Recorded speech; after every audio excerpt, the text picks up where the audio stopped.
Oh, thank you. Thank you, guys. Thank you. Thank you, guys. My name is Cassandra Lokko. And honestly, I've gone through such a journey just getting this TEDx speech ready. So I hope I'm able to take you on the journey that I went through. So, let's start. Growing up, I believed in so many different things. I believed in the Tooth Fairy, I believed in Father Christmas, and I even believed that I was going to be the sixth member of Spice Girls. Yeah, no, I mean, I really believed it. I believed it with my whole heart. And I think I believed it so much that I even had my mum and dad believing that I could also be the sixth member. When it all broke for me is one of my friend Erica, I went to her house and she ruined it for me. So I remember getting outside her house and thinking, hold on a minute, she's got a house. Me, I lived in like a red brick, third floor flat, high up, and she had an actual house with a gate. Okay, that was the first thing. So I've walked through the gate, got into her house, and we was gonna watch Love and Basketball as kids. I was about 11 and a half. We sat down and I realized her sofa wasn't like mine. It didn't have a sheet over it that covered up all the like cigarette butts and it didn't have anything like that. It was one of those sofas that you sat down and sunk in. I was like, wow. Then her TV, my TV was one of those ones with the big backs. Her one was like flat screen. I was like, you've got a flat screen TV. But all of this was going on in my mind you. I weren't like saying it out loud. She then said, do you want a drink? And I was like, okay. We went into the kitchen, opened the fridge, and inside the fridge, she had Marks and Spencer food. No. She had Marks and that for me was a luxury, maybe Christmas, a birthday cake from there, but she had a full fridge of Marks and Spencer food. She then opened the freezer, and she had, at that time, I didn't even understand what that meant, Haagen-Dazs, Pralines and cream.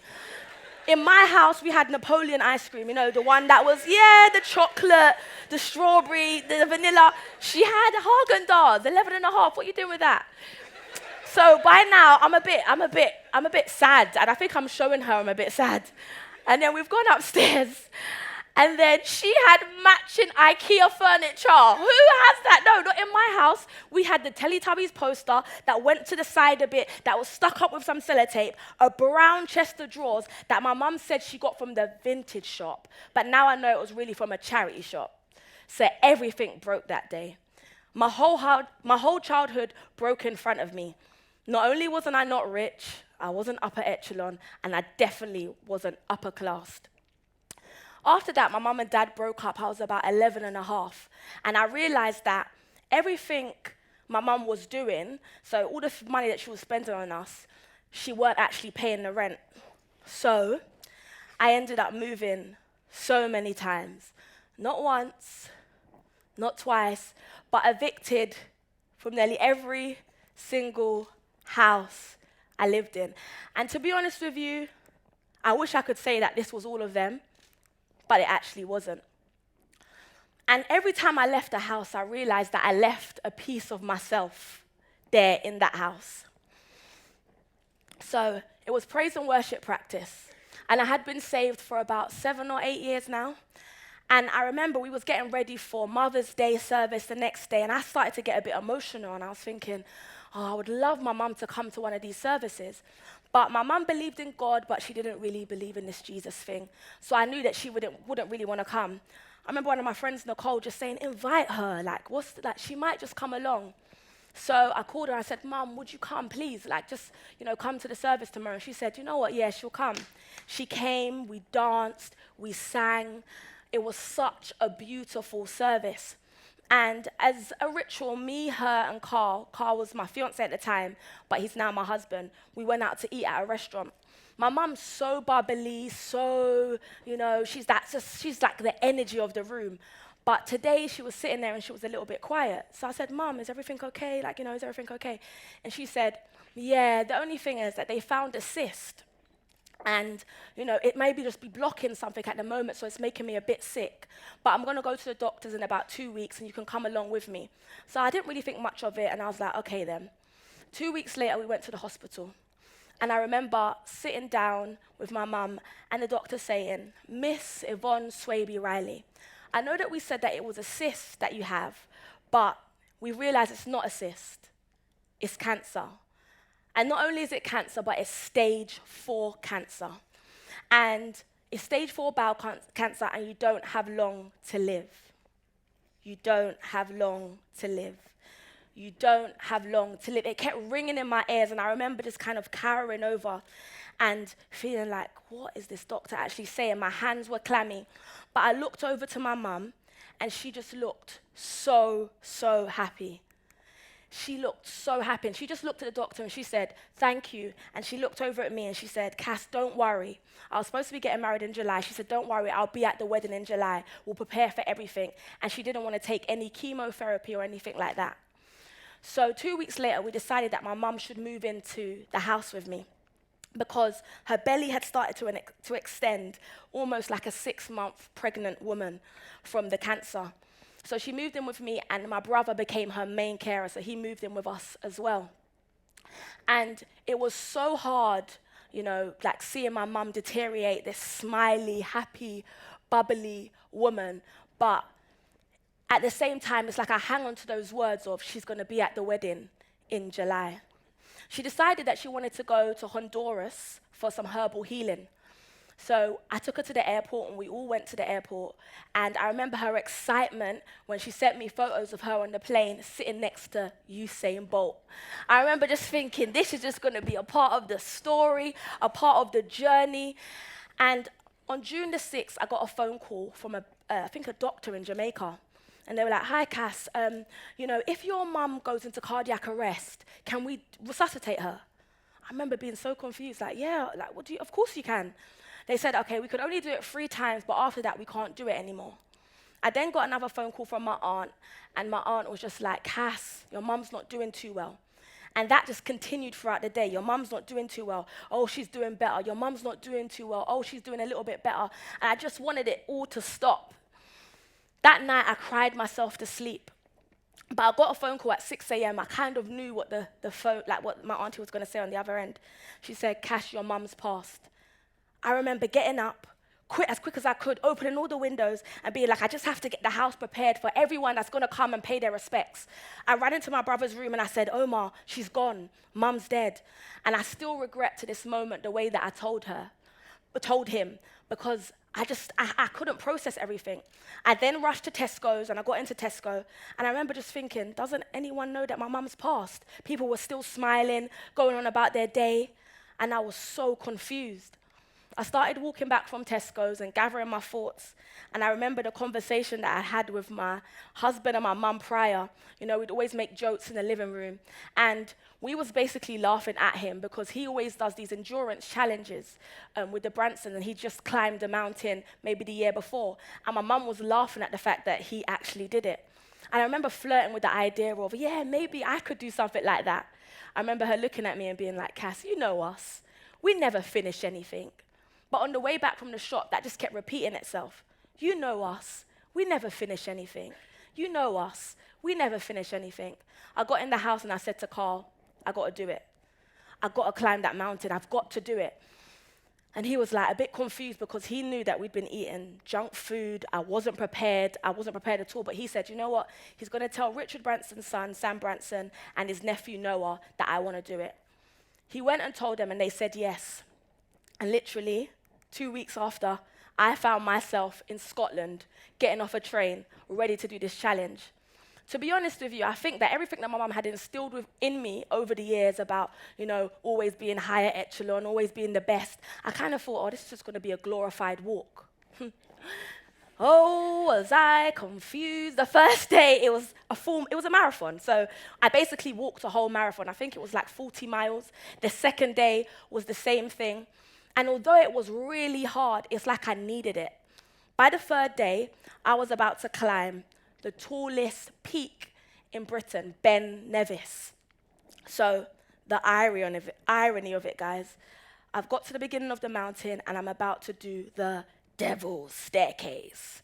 So I began climbing, and I've taken maybe 3 steps and thought, this is so steep. This is actually, how am I going to do it? I remember looking around and everyone was just chirpy and smiley, thinking, this is impossible. But then I heard, You know us, Cass. We never complete anything. So I've carried on. I've got about halfway up the steps and looked out and kind of seen like the drop and got down on my knees and literally started having a panic attack, telling Carl, I can't do it, I'm too scared. I'm too scared.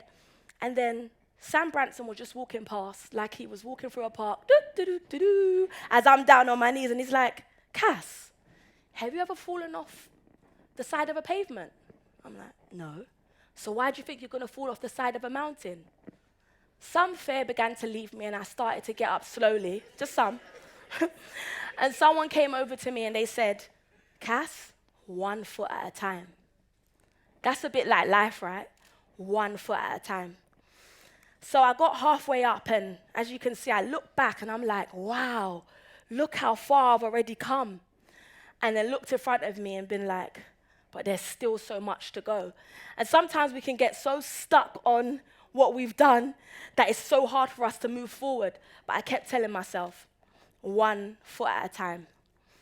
I've got halfway up the mountain now. And as I've got halfway up the mountain, there's people coming down the mountain that was in my group. So like I said to you, I've never done this before. I'm terrified, so I'm going really slow. To be honest, I don't know how Carl kept with me. So people are coming down, 60-year-old woman, like, Cass, you got this, you got it. Just keep going to the top. And it made me realize that's like life's journey. We're all going somewhere, and we're all trying to get to a top. But it doesn't mean we're all going to go at the same time. And as I was going up the mountain, I was just thinking about all that I was going through, all the things that was happening. And my mum's funeral, guys, was the day after. So I was going to have to get onto a sleeper train, and literally I had like 10 minutes to get ready to go to my mum's funeral. So, like I said, people had got to the top. They had this great picture that I didn't get to be in because I was still halfway up the mountain. The funniest thing about the mountain for me was that at the bottom, as you're walking up and you're tired, you're sweating, I was taking off all my clothes, all the clothes that I was wearing. But as you get to the top of the mountain, it was like a scene from Lord of the Rings. It was so icy. And I remember looking out and thinking, wow, Cass. Sometimes you can be in your deepest valley and then get to the top of the highest mountain, and it doesn't even look the same. What you think it's going to be like is never what it's going to be like when you're at the top. Oh, thank you. It's never what it's going to be like when you're at the top. So I'm at the top, and I look out, and I'm like, after all that, I did it. No matter what I had been through, no matter how depressed I had felt, no matter how much I felt like, life was just beating me, I had done it. And I heard that voice, well done, baby girl. You did it. I looked out and I looked over to my husband. And to be honest, guys, when I was at the top of that mountain, when I was on the way up the mountain, I was like, there's going to be a helicopter. We're here with the Bransons, yeah? Something is taking me off this mountain. There's no way. I remember I was doing it in my head, like, I'm going to show them. I'm not coming. And then when I got there, I looked at Carl and I said, I'm running. He was confused. He was with Noah's dad. I was like, I'm running down. I started running full speed as fast as I can. Down the mountain, down the mountain, down the mountain. And then I got to the bottom, and I was met in a cabin, and everyone just started clapping. They knew what I went through. Well done, Cass. You did it. You did it. You did it. And I remember feeling like, wow, I actually stood outside of my comfort zone. I'd done something that I've never done, and I had climbed this mountain. You see, I felt so many things during that journey, but the mountain meant so much to me. And when I moved all those times, I could never put home as a place. I could never say, yes, home is this or home is that. My mum was home for me. So when she died, I felt like home died. But then after doing that and after climbing that mountain, I realized that home never died. That home was always inside of me. And no matter where I go, I carry home with me. So much changed after June the 8th, 2015. And a lot of the times we see people's highlight reels, we see what's happened to them, and we think, wow, I would want that. But it's the journey that we're taken on to get to that moment. So after June the 8th, 2015, and after the mountain climb, Richard Branson invited us on his private jet, eating crackers and cheese, to Necker Island. his private island. And with just some of our friends, and this was me and Carl at a fancy dress party, my first one. I had a great time. I then went and climbed another mountain. Not just a mountain, a volcano this time, an active volcano. Sillily enough, I went and done it again. And then, I was supposed to get married in July, and I didn't get married that July. It was too much, but I got married the year after. And our wedding went viral. It was shared on Twitter. It was shared, I put a picture on Instagram. I went from 800 followers to 10,000 in a week. The wedding was so beautiful. I remember the day, because I was so worried about my mum not being able to be there, that I got in my head about it. And I remember on the day before, it poured with rain, and the day after it poured with rain, but on that day it was sunny. Not only was it sunny, there was doves in the sky. And I remember people being like to me, Cass, you got doves, yeah? I was like, no, God got doves. It was like, honestly, the love in the room was so thick. And I feel like it went so viral because people felt that. They saw the pictures and they just felt what maybe, they didn't know my journey, but they felt the journey. Our wedding was called #RoyalWedding. And then in 2018, I went to the royal wedding. I went to Prince Harry and Meghan Markle's wedding. Pre-drinks, I had tea with Oprah in the same room. I remember being confused. Is that Oprah? Yes, Oprah. I was in the room with Oprah, then went to the ceremony, and literally, as Elton John serenaded us on the piano, I danced alongside James Corden. I was 8 months pregnant at the time, but I had the best time ever eating the best cake, I can say this, you've probably ever had in your life. It was lemon with like cheese in the middle and cream. And the lady was going around with canapes, so I think by the end of the night, she knew who I was. Every moment I'd be like, I had like 5 slices, I'm not joking, but I had to enjoy the cake. I did a premiere with, I did a premiere for Girls Trip, that's it, with Jada Pinkett Smith. We was invited for our honeymoon to Martin Luther King's museum. That's us with Martin Luther King's son. We had a private tour by Martin Luther King's son. He liked us so much that the next day we went to his house, had pastries, and literally just had great conversation while looking at pictures of Martin Luther King. Insane.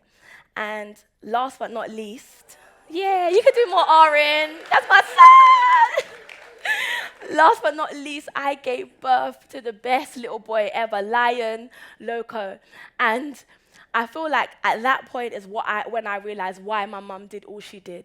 Why she wanted us to believe that we could be the best. Why she wanted me to believe that I could have the best.